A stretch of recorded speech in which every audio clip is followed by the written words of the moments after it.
मदरसा ज़ियाइया दारुल खिरात के प्रबंधन ने बुलाई प्रेस कॉन्फ्रेंस। 18 दिसंबर को किया जाएगा 17 बच्चों का दस्तारबंदी। मदरसा ज़ियाइया दारुल खिरात में 22वां उर्स मुजव्विद आज़म हिंद व जलसाए दस्तारबंदी का आयोजन 18 दिसंबर को होगा। ओल्ड पुरुलिया रोड जाकिर नगर स्थित ख्वाजा गरीब नवाज कॉलोनी में आयोजित जलसा सह दस्तारबंदी के संबंध में आयोजित संवाददाता सम्मेलन में मदरसा के संस्थापक कारी असलम रब्बानी ने बताया कि समारोह में कोलकाता से अल्लामा मौलाना प्रोफेसर सज्जाद आलम मिसबाही कोलकाता यूनिवर्सिटी, अल्लामा रोशन ज़मीर कोलकाता शामिल होंगे। 18 दिसंबर रविवार को 9 बजे सुबह कुरान खानी आरंभ होगी। 10 बजे सुबह से नमाज जोहर तक तकरीर का प्रोग्राम होगा। बाद नमाज जोहर खुसूसी खिताब होगा और इसके उपरांत 17 बच्चों की दस्तारबंदी की जाएगी।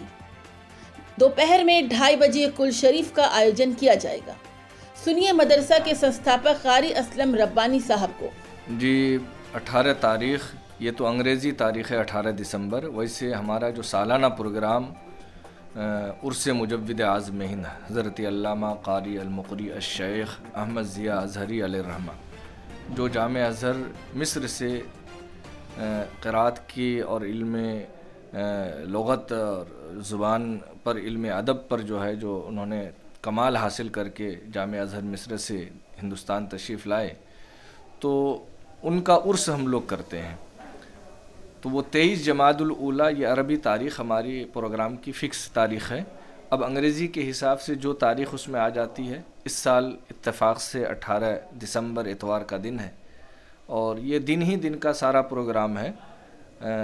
9 बजे कुरान खानी, 10 बजे से तकरीर, उलमाए कराम और शुअराए कराम की नात खानी होगी ज़ोहर तक, और ज़ोहर के बाद खुसूसी ख़िताब होगा और उसमें हज़रत अल्लामा मौलाना प्रोफेसर सज्जाद आलम मिसबाही जो कोलकाता यूनिवर्सिटी से हैं, उनका ख़िताब होगा। उसके बाद दस्तारबंदी होगी और 2:40 पे कुल शरीफ जो है वो हज़रत का कुल शरीफ होगा। उसके बाद सलातो सलाम और दुआ खानी, उसके बाद लंगर आम।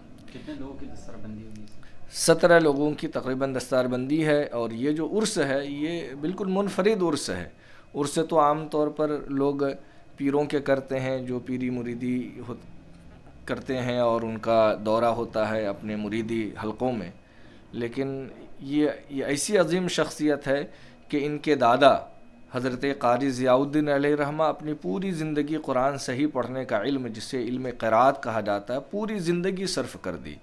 और फिर इनके 4 दादा, यानी इनके दादा ज़ियाउद्दीन अलैहिर्रहमा के 4 साहिबज़ादे थे, जिनमें से 4 को उन्होंने इल्म क़िरात पर कमाल हासिल करा करके उसका जो है उनको जो है इसी फ़न की खिदमत के लिए सौंप दिया। उसमें से कारी मुहिबुद्दीन अलैहिर्रहमा जो पूरी ज़िंदगी इस फ़न को खुसूसियत के साथ फैलाते रहे, और फिर कारी मुहिबुद्दीन अलैहिर्रहमा के 4 साहिबज़ादे थे, जिसमें से हज़रत अल्लामा कारी अहमद ज़िया अज़हरी मुजव्विद आज़म हिंद जो सबसे बड़े थे, उनके साहिबज़ादे। इन्होंने इस फ़न पर काफ़ी दस्तरस हासिल की और पूरी ज़िंदगी आखिरी वक्त तक इस इल्म को फैलाने में लगे रहे और पढ़ाते रहे और खुलूस के साथ हम लोगों को इल्म सिखाते रहे। कोई भी उनका दुनियावी कोई मंशा नहीं होता था, सिर्फ़ रज़ाए इलाही के लिए वो हमेशा लगे रहते थे। क्या असर बाद, क्या मगरिब बाद, क्या इशा बाद, बस एक जुनून सी कैफियत उनको तारी रहती थी कि लोग ज़्यादा से ज़्यादा सही कुरान